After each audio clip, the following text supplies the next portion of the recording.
I've painted my whole life. I felt like it was always something I wanted to do. I mean, I dressed up as an artist for career day in elementary school, so it's definitely been there my whole life. But yeah, so I was born and raised in Macon, Georgia, moved to Athens for college. I went to UGA.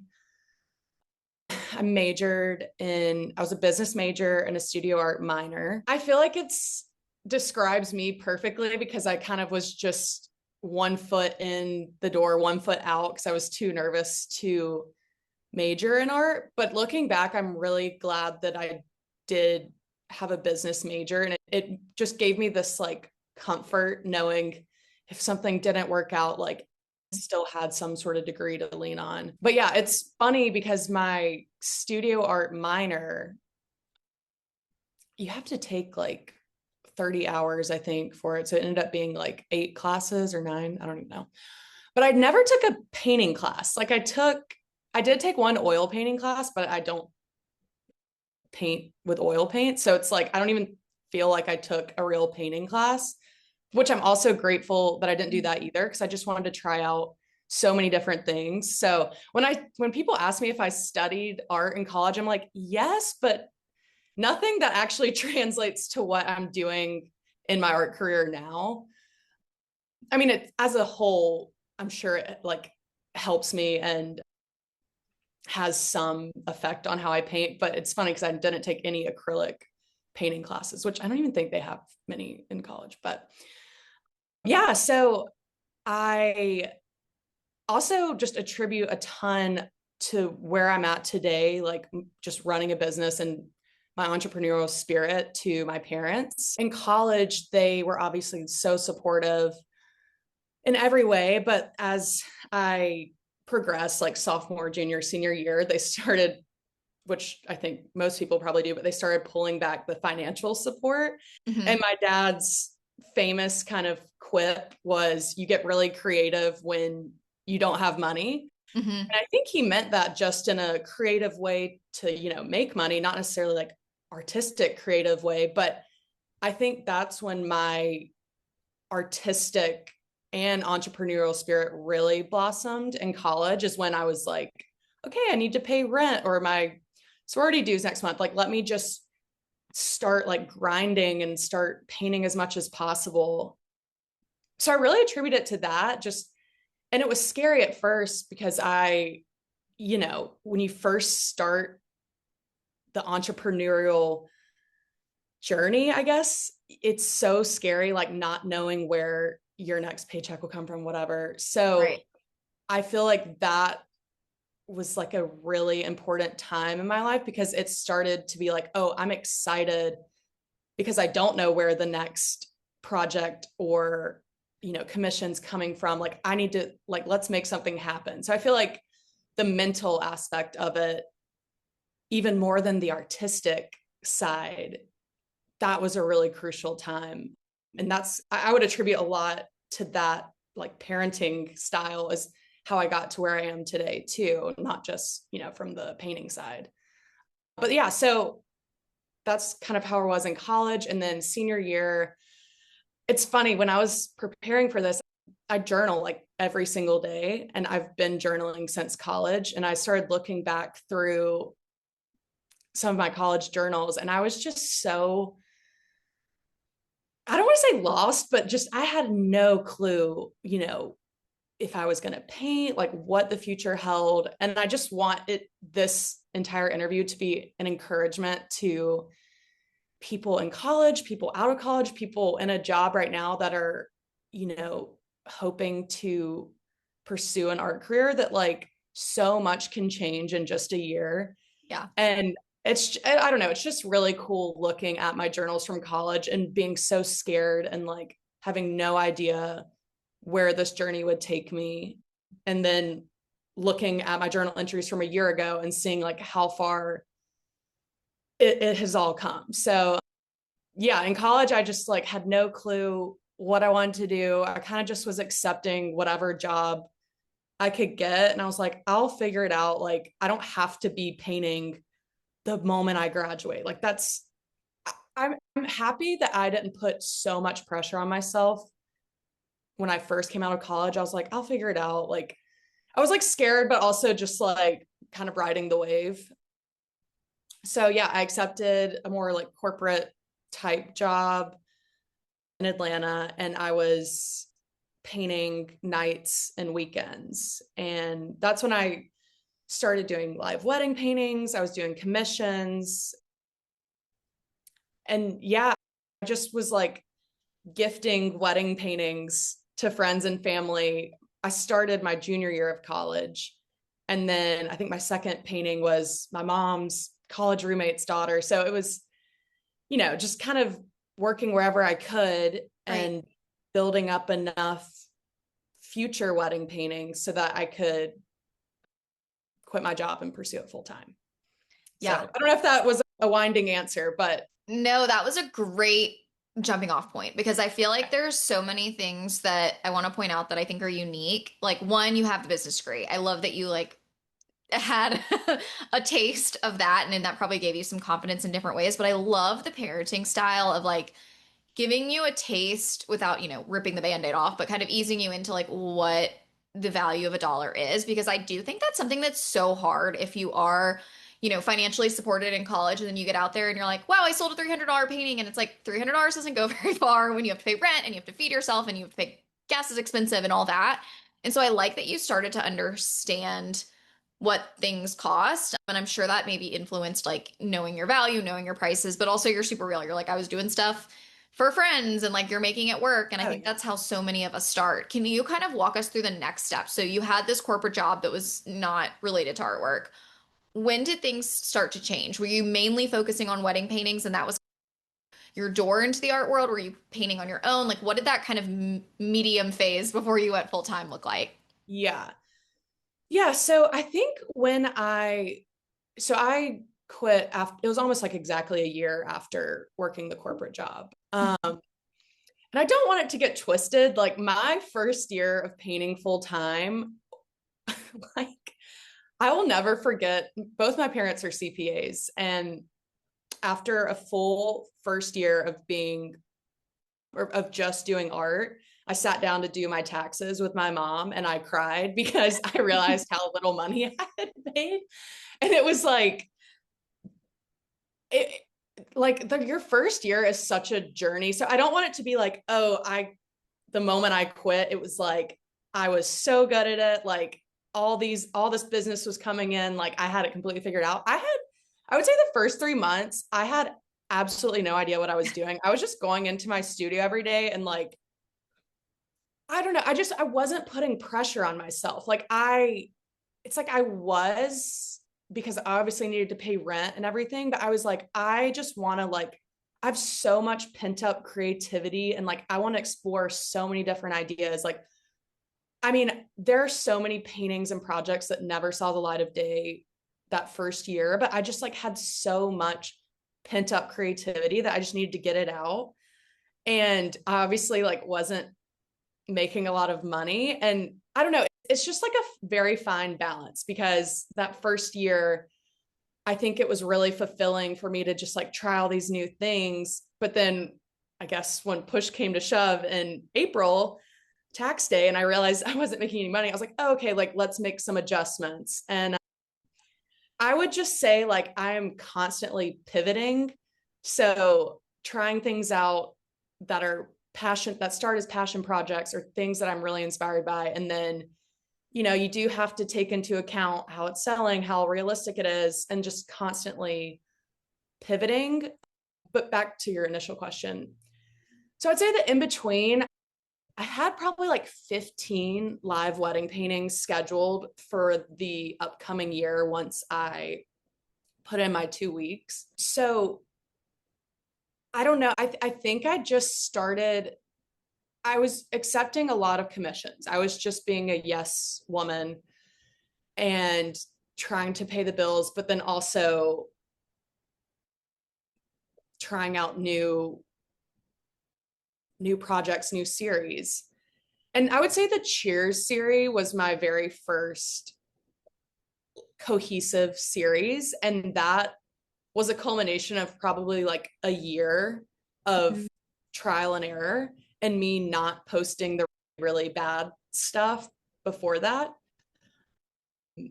So yeah, the in between, I mean, I don't want to glamorize it. Like I was going to the studio and being like, what do I do today? And just kind of coming up with new ideas that maybe didn't make sense.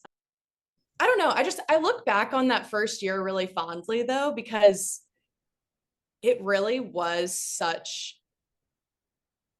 it was like high highs and low lows, because it was like I was experiencing being my own boss for the first time, being an entrepreneur, but like at the same time, I was experiencing being my own boss and like how hard that can be, and setting your own schedule and like just getting your mentality right. So yeah, that first year was, I don't want to glamorize it. It was amazing. And I was just figuring everything out. And it was so much trial and error. Like every single thing I did was trial and error. And I feel like now I only have a few things a year that are like, oh, I need to learn from that and pivot. But yeah, the first year or two is always interesting. Well, and it's And again, so funny. I want that to be encouragement to people. Yeah, it's so funny looking back because we worked together with the Scouted Studio, and it was also, you came across so professional, but I also was in like my second, third year in business. Yeah. Like I was also like figuring it out and pivoting. And so I think we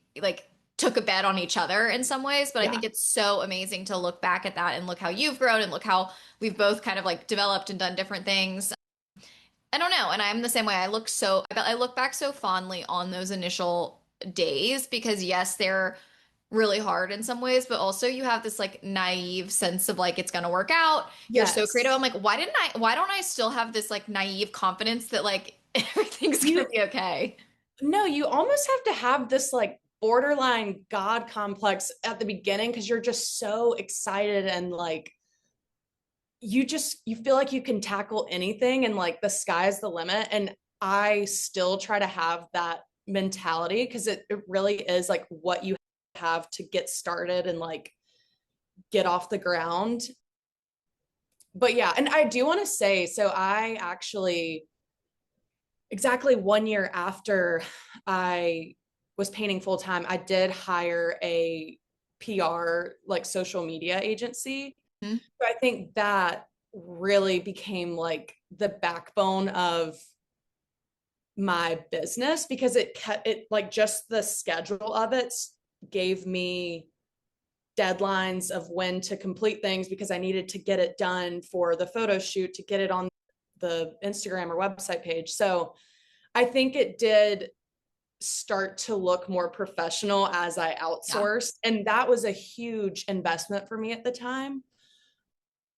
And it was like, I literally, every single time I paid them monthly, I was like, I cannot afford this, but I'm seriously betting on myself that this will be worth it in 3+ years. Like I wasn't even expecting to Right. see any return on that in the next year or two, but I was like, it is so worth it to have a reputable brand identity that customers can, it just has an air of legitimacy to it. So Absolutely. And I wonder if, I mean, I don't know. I wonder if it did get you to where you are faster. I'm sure it did. Can you oh share yeah. like your experience with them? Like, how did you find the marketing PR agency? I'm familiar with them because I remember when you worked with them. I like Yeah. did a Yeah. whole deep dive on them. How did you find them? What did it look like to work with them? I know it sounds like you kind of had some parameters. And then what, maybe tangible, maybe more just like not tangible, but like what came of it? Like, how did it help you to grow? Yeah, definitely. And I had the best experience with them, so I'll definitely give them a plug. But the agency is called Mo Social, MOSOCIAL, and the founder's name is Morgan, so it's Mo Social from her name. But so I found it because at the time it was really, I mean, it's still a group, but it had just started, I think in 2017 or 2018. It was called Atlanta Girl Gang. And it was this online and in real life meetup of female professionals, entrepreneurs, just any female entrepreneur pretty much in the city. It doesn't matter, it didn't matter what business you were in. It was just a great networking group and event. And so when I was working at my first corporate job, I was really close to my coworkers, and one of them had joined ATL Girl Gang, and she was trying to get me to go to some happy hours with her. So I was like, okay, like I've never heard of it.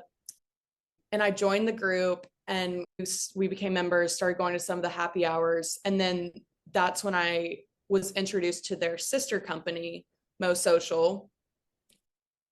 And they were just kind of getting off the ground too, looking for clients. It was just exactly what I was looking for and exactly what I needed at the time. But so I hired them in April of 2020, which, as we all know, is a very crazy month. I remember the week I hired them was the week all of the COVID shutdown, BLM protests, like basically the whole world stopped the very first week they sent my first Instagram post out. And I just remember like having this panic attack. I was like, because I'd never really put myself out there on social media, and B, it seemed like the worst time in the world to do that and just introduce myself.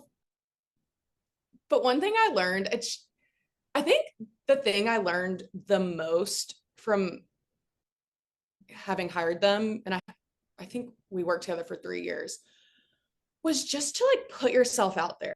I was so nervous about being judged and like what other people would think about me, and just like the self-promotion aspect of it felt icky to me, even though it's like it's your job, like that's what all entrepreneurs have to do. It felt like I was selling myself instead of the art. So I think I initially wanted to hire them to put that buffer in between me being like me having to promote myself. Like I wanted someone else to do it. And so, yeah, it really just, they were so helpful in just giving me a brand identity, giving me just the structure. So basically, I think the contract, it was like maybe 2 Instagram posts or 3 Instagram posts a week, and like 1 long form Instagram story that you could click through, and then 1 photo shoot a month. It's great. Which was great. Yeah, it was so awesome. And it really just made me start cranking out the work.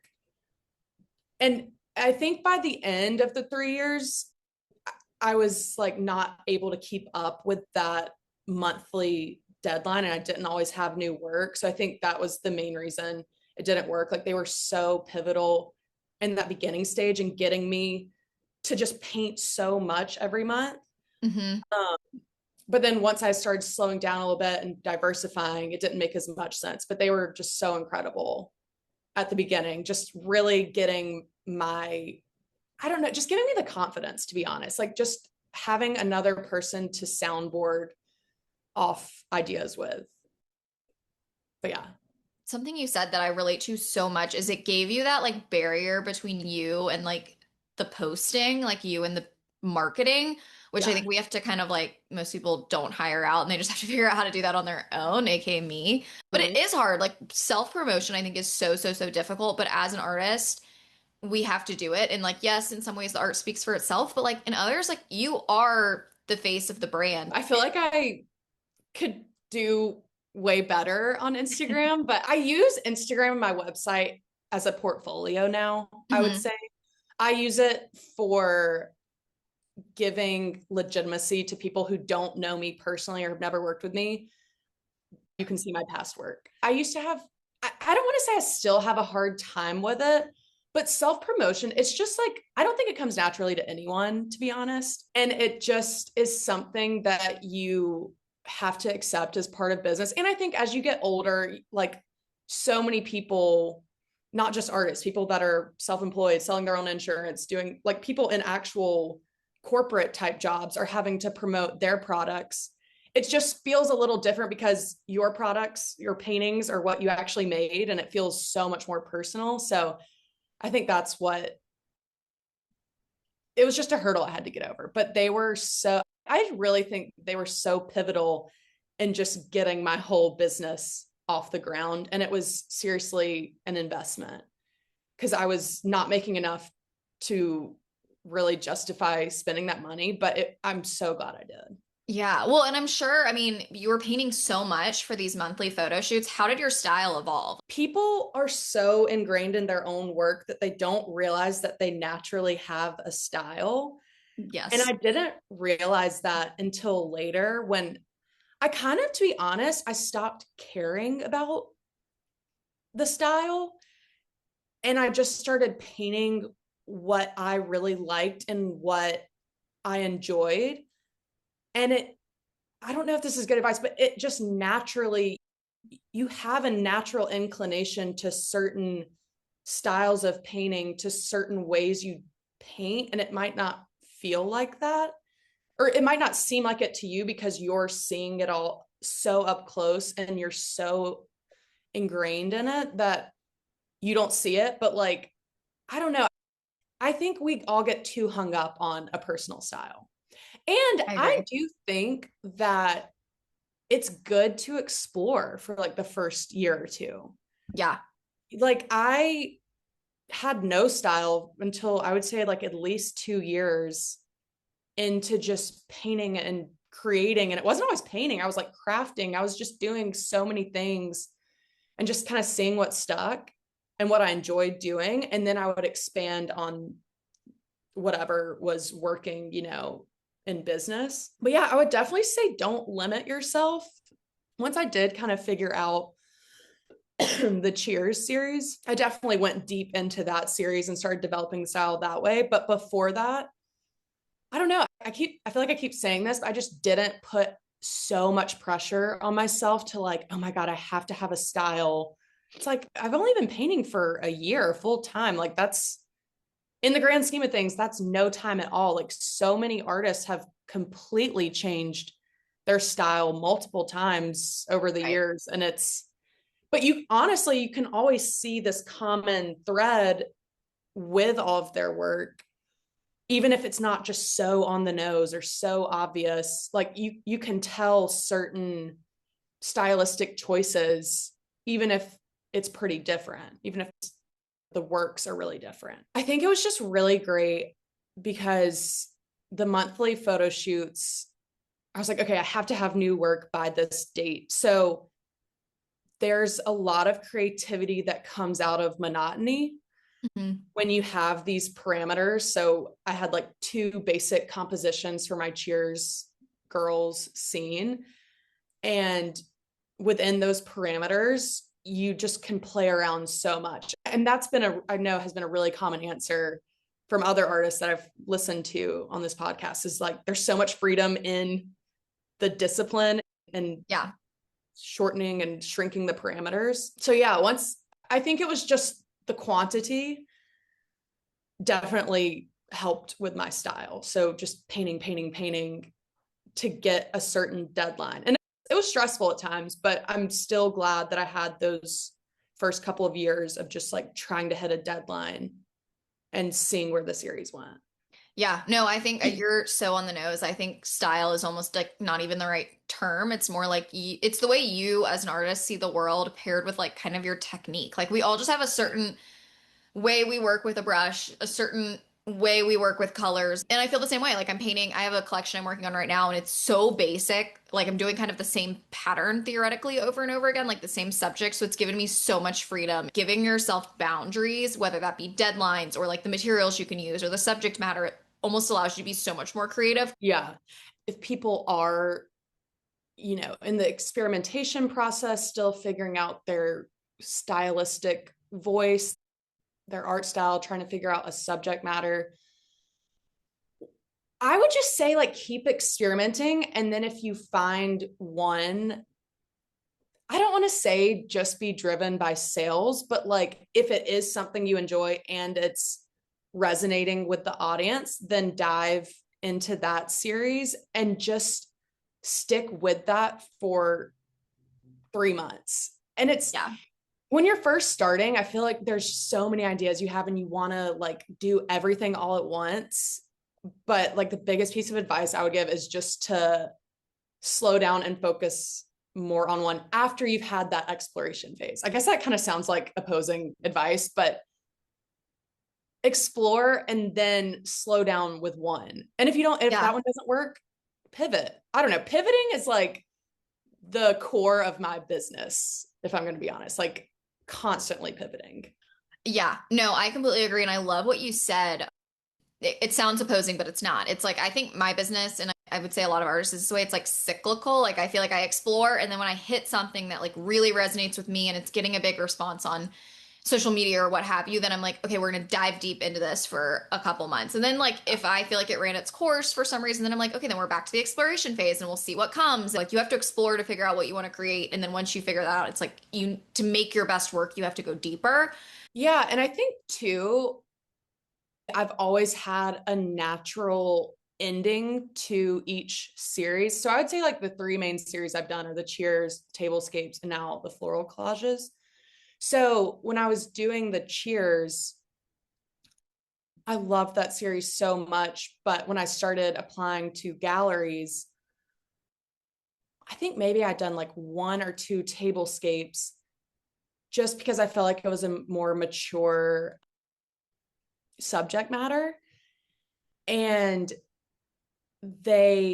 so I would submit like cheers and tablescapes when I was applying. And the gallery that I first, or after Scout, or obviously I was doing cheers with you. And then I started partnering with Design Supply Shop, and they really liked the more mature, darker tones of the tablescape. So it just naturally kind of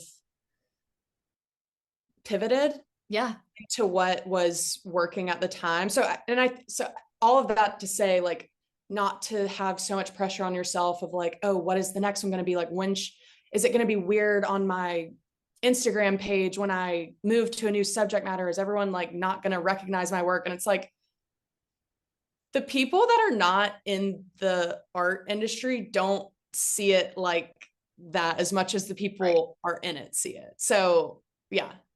Yeah. I think that's a really good point. And I almost want to kind of go backwards a little because you were talking about design supply, which I love. But I know you've worked with different galleries, things like that. Can you were creating all this work, like so much work, pushing it out every month. What were you doing with the inventory? Like what was working during that time? Yeah. So it's actually such a funny story how, I don't know, I feel like I somehow get lucky with a lot of the people I meet, projects I get in front. Like I definitely do the work, but I feel like there's a lot of chance encounters that I've had over my career that have, I don't know, it's just really cool. But when I was working with Mo Social, we were doing the monthly photo shoots. We would rent out photo studios, and there were two that we would use. It was, one is Blanc Studio, which I don't think is in Atlanta anymore, and the other one was called the Studio at Candler Park, which Shannon Coppage, I don't know if you know Hmm. her, she owns that studio space and she shares it with another artist. But it was available for rent to have photo shoots in. So we started having shoots at her studio, and she at the time was working with Design Supply, and indirectly I applied to Design Supply and they saw that I was kind of connected Yeah. very loosely with Shannon, having photo shoots in her studio. And I think they just took a chance on me, and they just recognized someone that was around my work, which was Shannon. So yeah, I feel like I just got really lucky that we happened to choose the studio at Candler Park for a photo shoot, and the owner was connected with designs. So it was, I don't know. I wonder if I would have ever gotten connected with Design Supply if that didn't happen, but there's so many instances like that in my career that I'm like, would I have ever gotten this project if I didn't happen to meet this one person as I was walking out of a wedding painting or whatever? So yeah, so I was just in the process of applying to a ton of galleries. Design Supply, I can't remember when, maybe it was 2021 we started, or even 2022. We started a partnership. We had the tablescapes. I think it was 2022. The tablescapes were fine. It wasn't like the most passionate thing I had Mhm. ever painted. It was, I think I was trying to explore this new subject matter, go deep into it. I think I painted it at least 10 months to a year and really tried. And I just was like, not, I was getting burnt out with it at the end. Mhm. It just wasn't, I don't think it was, and I think that burnout translated maybe in some of the paintings because I don't think they were selling as well. So I just approached the gallery and I was like, I want to do a complete 180. Y'all can say no if you want, but I've been trying out these floral pieces. They'd been selling great at Spotlight on Art. Like, I know that this probably seems like a 180, but I really just want to try them out. And so they were like, oh, sure. Like, I just sent them the photos. They were so gracious and wanted to try them too. And they've just been selling well and they're so fun for me to make. So I feel like I'm just at a really awesome best of both worlds with the floral pieces. And they're definitely different. Like I would say that between the Cheers, Tablescapes, floral pieces, different, but what I see in all three is like super busy, super loud, super just like so much going on.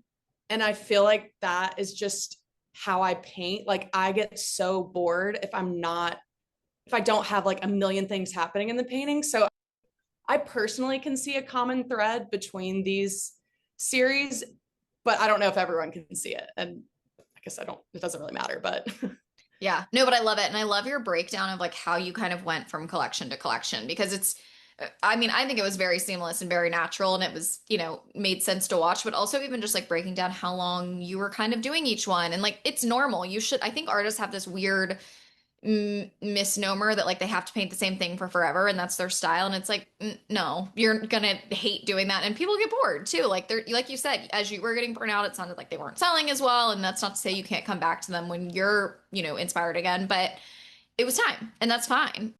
So I really love that. I think that's like really helpful to know just like how you were getting things out there, but also how you were transitioning over time. yeah. And the florals have just opened up, I feel like, a whole new world in the space of galleries, at least for me. Um, and I personally, I guess with Design Supply, I did reach out first, but personally, I've only really had any gallery I had reached out to or applied to, I would never hear back from. And then the galleries I'm in arose from them reaching out to me. Mhm.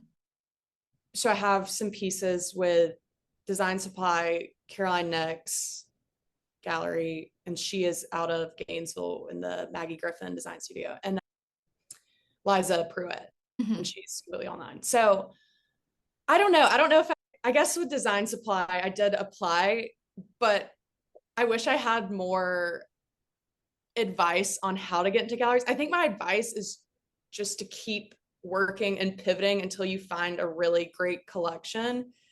And then I'm pretty sure the Caroline Nix saw my work in a show in Spotlight on Art. So I guess just keep painting and keep working. And if no one is responding to your inquiries for a gallery, just ignore it and keep working, keep painting. And the same Yeah. people might end up reaching back out to you. So yeah. Yeah, I feel like you kind of said earlier, like, oh, I feel like I've like gotten lucky in different times. And I think like luck is totally a mindset. It's like it's there if you see it. But I also think luck happens to the people that are like ready to have it, like ready to achieve it.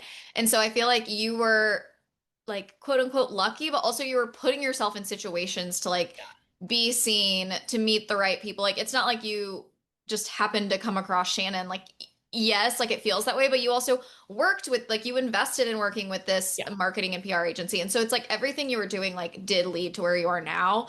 Yeah. But I love that you keep coming back to like creating and the work itself because it's true. I do feel like when it starts to click and you're getting comfortable putting yourself out there and the work is starting to get better and better just because you're constantly creating, then people do start to seek you out. That's just the pattern I've seen with so many artists. It's like, yes, it's important to do outreach and like you never know where that can lead. Like you have to be putting yourself out there. But I think that paired with constantly coming back to the work. Like I just see so many people that focus so much on like everything else they could be doing for their business. And I'm like, everything else falls into place when you focus on the artwork. Oh my gosh, yeah. That was another thing I had written down preparing for this is like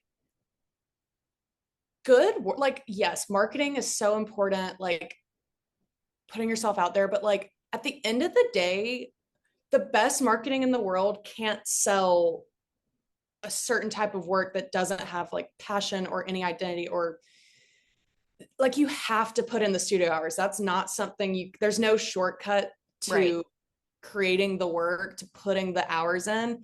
And I think that was my biggest discovery my first year painting full time, because I remember just seeing all these like Instagrams of artists, and you just see like their photo shoots where they're posing with stuff, and I was just like, oh my god, like this is gonna be the best job ever. And I was like, oh yeah, I have to put in the physical labor of creating this whole body of work. And like you're only seeing the 10% like glamorized version on social Right. media, but like there's no shortcut to putting in the studio hours. And that was, I would say, one of the biggest realizations I had, which I feel like should be common sense. But I think anyone starting a business just looks at the overview of like the highlights of like what other people are doing.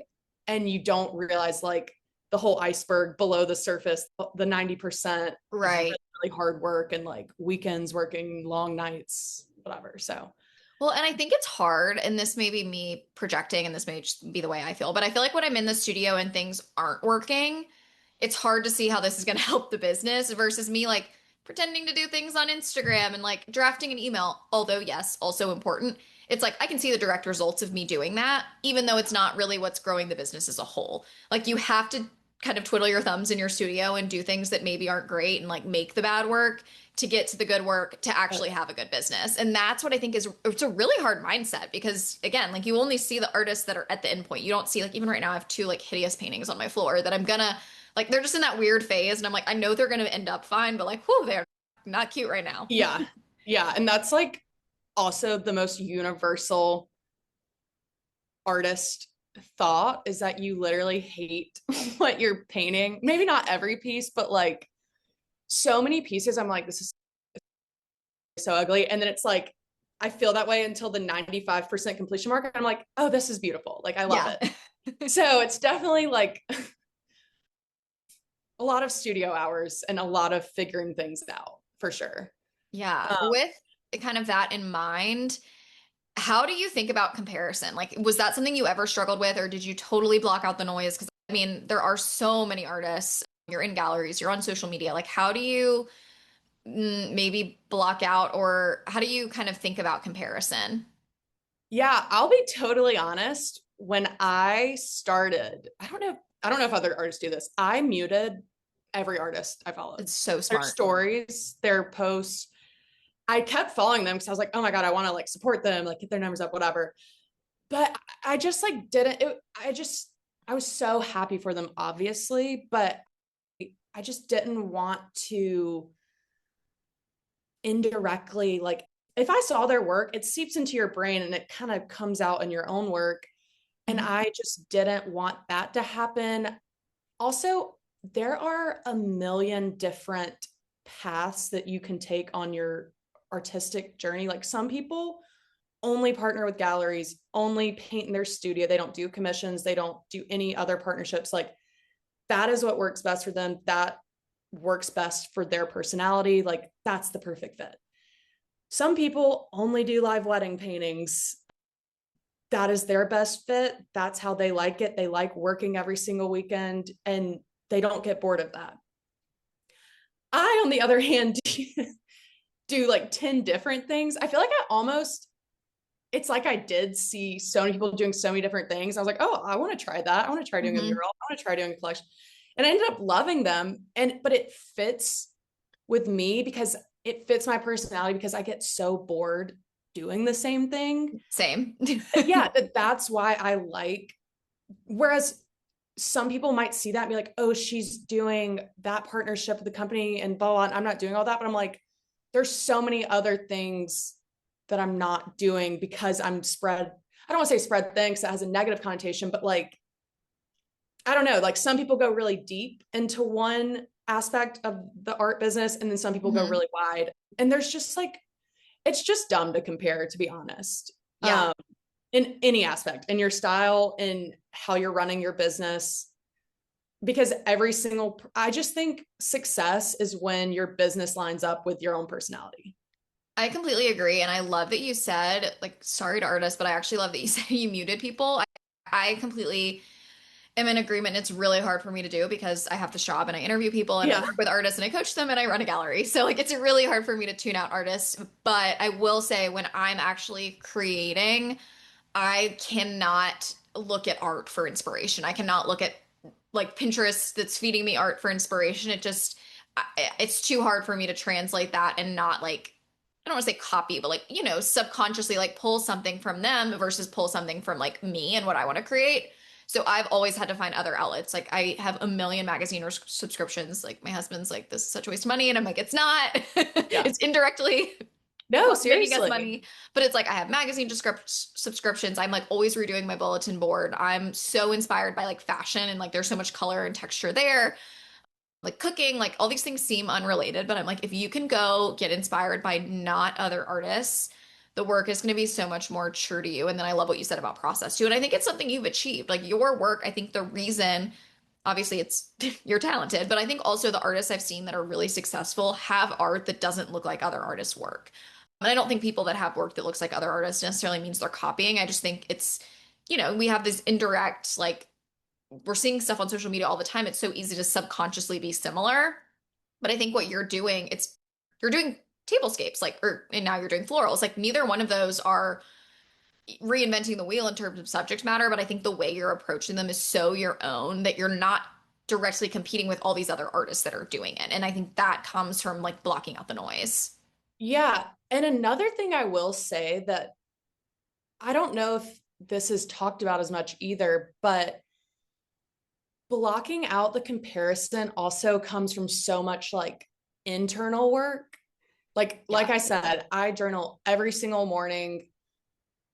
I just think like doing so much to just get your mental and emotional state right is like just as important as blocking out the like external noise, because if you're so discombobulated inside, if you're not like, I don't know, just the self-esteem aspect of it, I think is so huge. Just the gratitude, the positive mindset. I think getting all of those in order is just as important or more important than physically not seeing someone else's work. So I don't know if you do this, but I would highly recommend not to just add another checklist onto anyone's plate in their morning routine or whatever, but just like quickly, even if it's a devotion or just a gratitude journal or anything, like getting your mind right. I think that is the best way to start your creative process, because I don't know, I get creativity by just getting away from the studio, not Yeah. actively seeking like, oh, like let me go look at this garden to get inspiration for these flowers. Like honestly, I don't do that. Some people might do that. I get it from just like living my life, getting far Right. away from painting, getting like just not thinking about it. And it will just, I don't know if everyone is wired. It just naturally comes when I'm not constantly thinking about it. And my creative battery gets recharged when I'm away. Yeah, I'm the exact same way. I think sometimes to like have the new ideas, you have to get out. You can't be seeking them out. You just have to go live your life. Yeah. And I think I love what you said about journaling. I read The Artist Way, and so like they do morning page. You like journal basically 3 pages every morning, and I've done it since January, which is like 6 months, nothing crazy, but it has actually changed my life.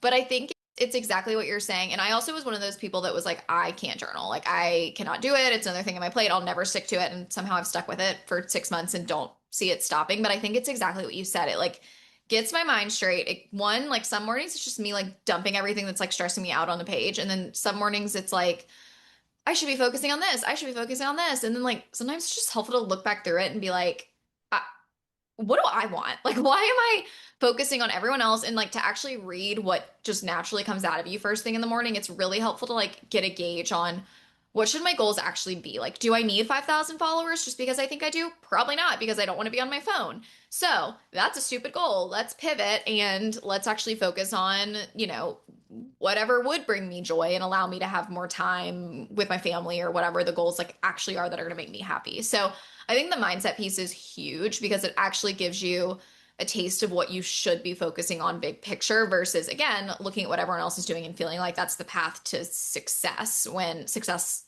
is completely individual. We all have a different version.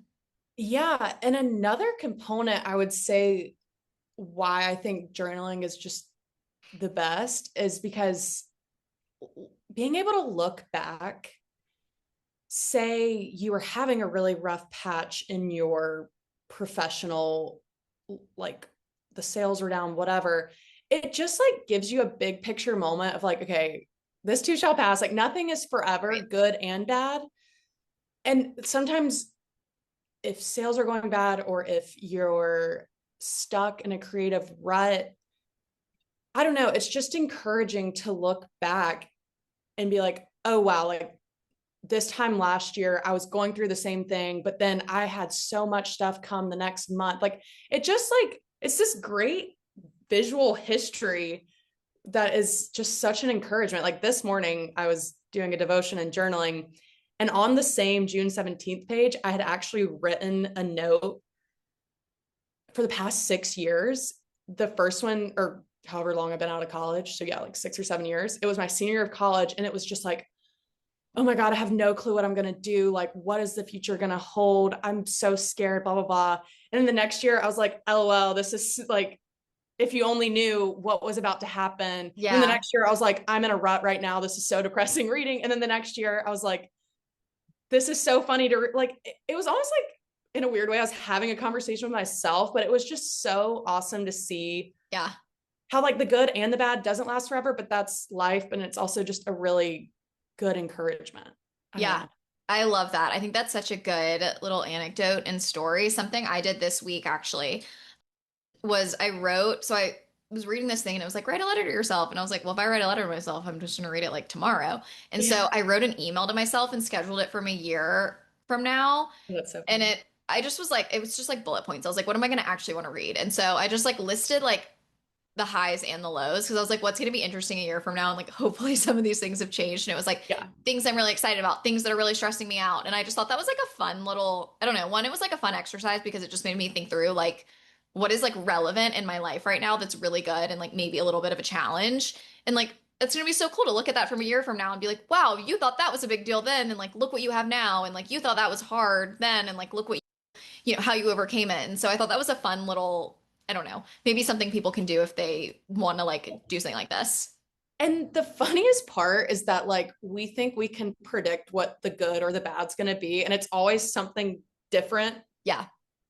Like the thing you're worried about is that's not what's going to actually happen. It's going to be something else. And then the thing that you were hoping for, something else is going to come into your life that ends up being better. I don't know. I think it like the journaling just allows you to be open to things that come your way, and not to sound totally, but like, I don't, just like getting your internal state in the right place, I think is just such an overlooked part and component to a working alone and being your own boss and having your own business, and then b creating work that you're proud of and that you love, and that in turn you'll be really proud of to promote, and that in turn will resonate more. So I don't know, I just Yeah. think it's like a huge starting piece to the creative business journey.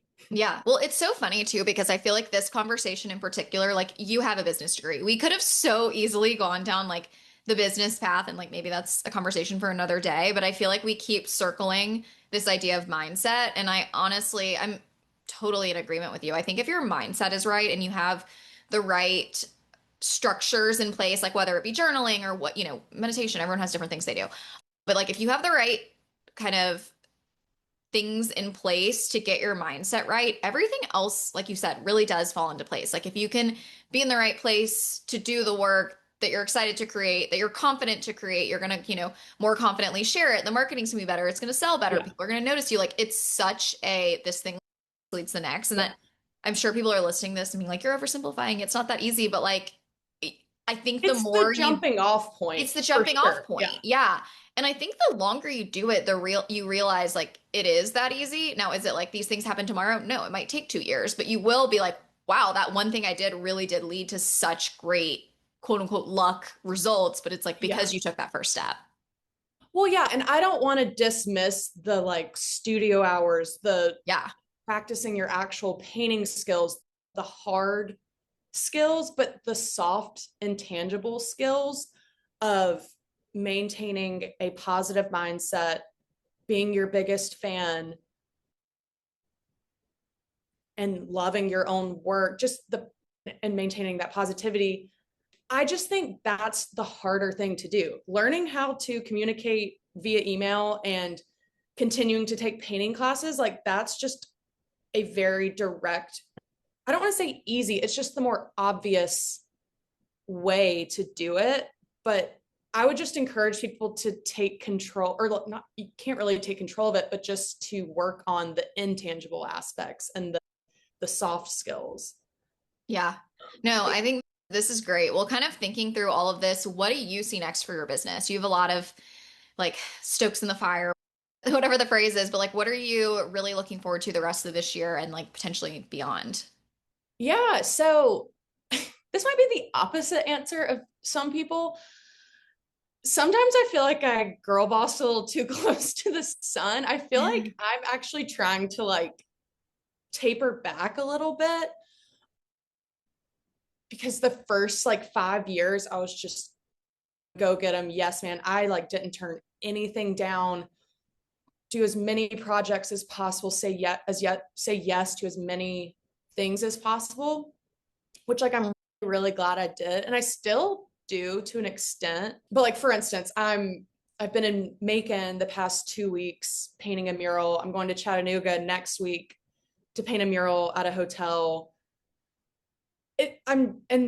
Those are things I've really wanted to do and try, and I'm figuring out if that's what I want to continue to do. I feel like even 6 years in, I'm still in the exploratory phase Yeah. of seeing what I like to do, seeing, I mean, I hate to say it, but like some things do make more money. So I'm more drawn to that. And just Yeah.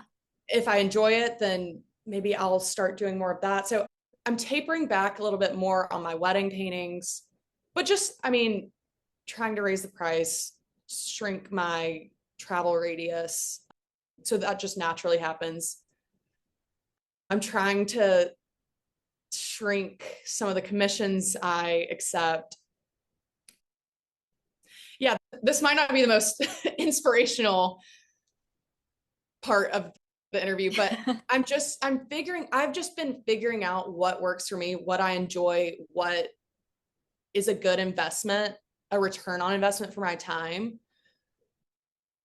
and just constantly figuring that out. And I actually do love doing the murals.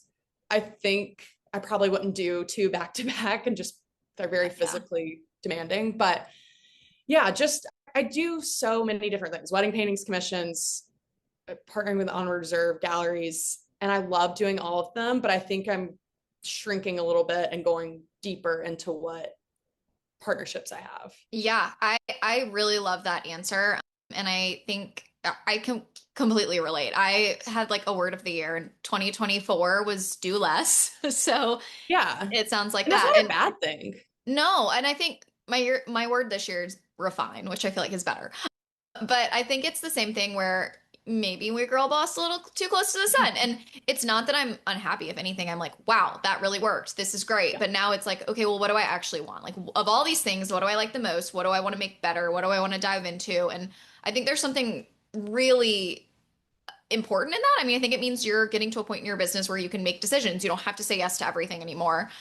So I think that's a really good growth period that you are, but I think it's also important that you acknowledge that and determine like what do I say no to or how do I raise my prices, pivot, make things better. So I think that's a really good, like vulnerable answer. So I'm glad you shared it. Yeah. And I enjoy trying all of these different and new projects. And I'm glad that I'm doing all of them. I think it's just fantasizing about what they would be like versus actually doing the work and all of the admin that goes along with it. I think you kind of get back down to reality. And I think that is like what I've pretty much been doing for 5 years is just we all like romanticize and fantasize about what it would be like to be in 10 galleries. And realistically, like that's a nightmare. You don't Yeah. want to be in that many. And it's just figuring out the number of galleries that you're able to be in and give them your all. And that number is different for everyone. The number of wedding paintings I want to do, because I was looking back, I think in 2021, I did 40 wedding paintings. I had no life. I was gone every week. And I was like, what am I like? To what end am I trying to do this?